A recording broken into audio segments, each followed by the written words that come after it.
Double kill! Triple kill!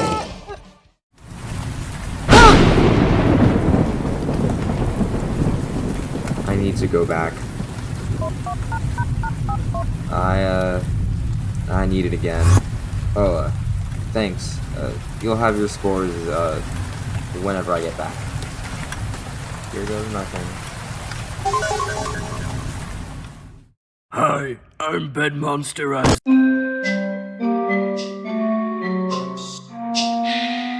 Hello, everybody. Was that the bite of 87?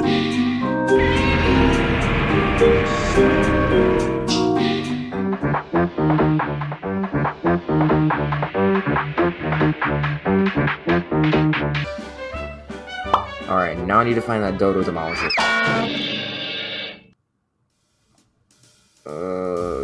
Did I get shroom napped again?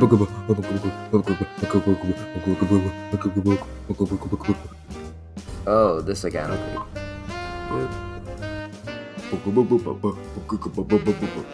Wait, how did you hear about that? Oh. Wait, really? Huzzah! Oh, wow. He looks refreshed. Okay, I guess I'll go through the treatment then.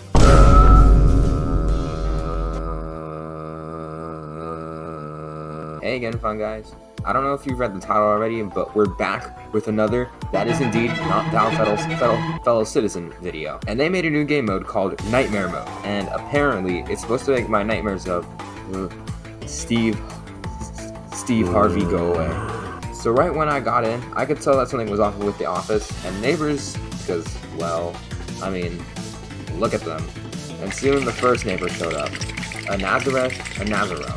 I soon realized that the therapy was supposed to help by exposing me to actual monsters to make the doppelgangers seem way less horrifying. So after I stared at her documents for a solid 2 minutes, I let her in, and then this Regice from Temu appeared at the window, which I stared at for another 2 minutes. But then, some guy in a black hood slid a paper in, and it turned out that he was just some guy who hated the dragon drinker dude. So after I threatened him with my spores, he decided that he would like to keep his organs functional.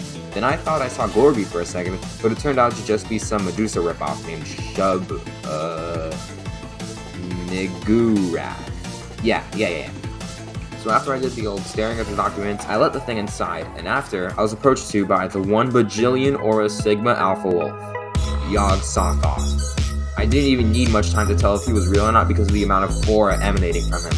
And then afterwards, this one named Zesbit Zerbith arrived, and he definitely won't be the guy that causes me problems in the future. Anyways, following that, the one and only Abducius Morel showed up. Or so I thought. Because it wasn't. It was a doppelganger. And I let him in. And he ate me. I lost. So after that humiliating loss, I was greeted by Regice again, which turned out to be another doppelganger because I thought that the eyeball at the top was normal for her, but I was sadly mistaken. And after a few more fails, I was met with my top op. And who is that? None other than Michael Orcus Dis Pater. He must have gone past me at least 3 times, and each time was something so invisible to me. I could see the spikes and chin now, but in the moment, I was just not able to see it. But hold on, there's a second top op, and you'll never guess who it was. Drumroll please. It's Zesbit. One time, this guy showed up with his tattoos upside down, and it was around 10:55 in the night for me, so noticing that was basically impossible for exhausted little me. But then, quite literally the next round, he was the first to show up, and I did everything. I stared at his documents, I stared at him, I stared at his documents again. But do you want to know what was off about him? His nasal groove. Then I got really angry and called a DDD on everyone I saw, but then the game basically told me that there's a counter to every strategy. It was at this point that I realized that this was possibly the equivalent to Chef Saltbaker from Cuphead, the Special Islands from Super Mario, Chimps from Bloons, Night 19 in Dark Ages using only roots, and maybe even Run. Until this round, I had just gotten back from church and prayed for helping in beating this level. I was around halfway through the nightmare, and then I got a call on the phone. That's a different one. Hello? Is this Wendy's? God had heard my struggles. I was getting help from the one and only Ethan, who had experience from the treatment as well, and he wanted to help me get through it. So shout out to ya boy Ethan69 for that. So anyways, the next thing that showed up was the prison escapee version of the Globgo Gabgalab, and since I have no idea what to put here, I'll recite the Globgo Gabgalab song. I am the Globgo Gabgalab, the schwabble double wobble gobble flibber blabber blab. I'm full of shrubble glibber kind, I am the yeast of the thoughts in mind. Schwabble dabble glibber blabber, shrubble schwab glab. Dibble double shrubble schwabble glibber glab schwab.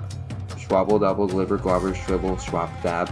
Dibble double shrubble glab schwabble glibber schwab glab.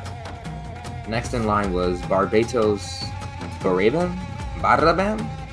I don't know, but anyways, I was looking through his ID when I noticed something off. 896689. Wait a second, what? 896686. Ethan. Okay, 896686. Alright, 896686, right? 896689. That's a different number, right? Next was her Ishtar. She kind of reminds me of this lizard that ate an ant that happened to be controlled by my grandpa's stepson's niece's mom's sister's son. It was very sudden and fast. I didn't have time to react. I unlocked the door for her. Then she ate. No, she didn't. It was the right one. But then one of my opps decided to pay me a visit and forced me to stare at his horrifying face. But thankfully, I had Ethan there for moral support. Anyways, the Globgo Gabgalab showed up again, so you know what that means. I am the Globgo Gabgalab. The schwabbled Barbatos Barabum came back, but his most important feature was wrong. The thorns. 3, 4, 5, 6, 7, 8, 9, 10, 11, 12, 13, 14. Why am I counting 14? Ethan, I'm scared. I'm counting 14 thorns, and he should have 50. Barbatos Barabum showed up for the, 60-second time this game, and through some very thorough analyzing and consulting with Ethan, we finally decided to let him in. But that adrenaline was short-lived because my first failure decided to stare at me with his stretched eyelids, and Ethan kind of sold me on this part. You thought it was fine because we had everything else, but a smile wasn't big enough. That is not a big smile. So I was thinking now with the thought that this humongous smile could be even bigger, and looking back, I should have just unlocked the door for him and scored Ethan in his eyes, because there is no way that he could have made his smile any bigger. Moving along. The last guy on the list finally came up.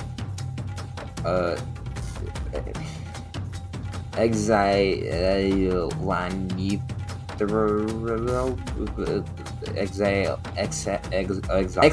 Lenitro. I was getting pretty stressed because this was the farthest I've gone in the treatment, so I took a leap of faith and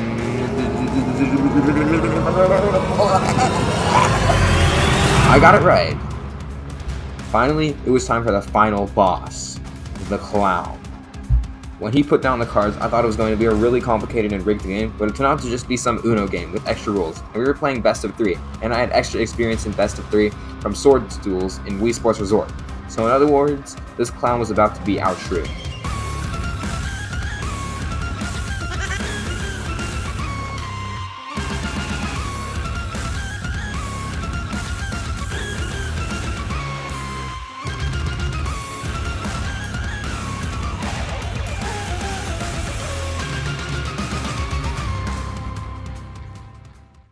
So after I mopped the mycelium with him, he tried playing it off by dropping the most devious villain exit line, then trotting away like I didn't just destroy him and his massive overalls.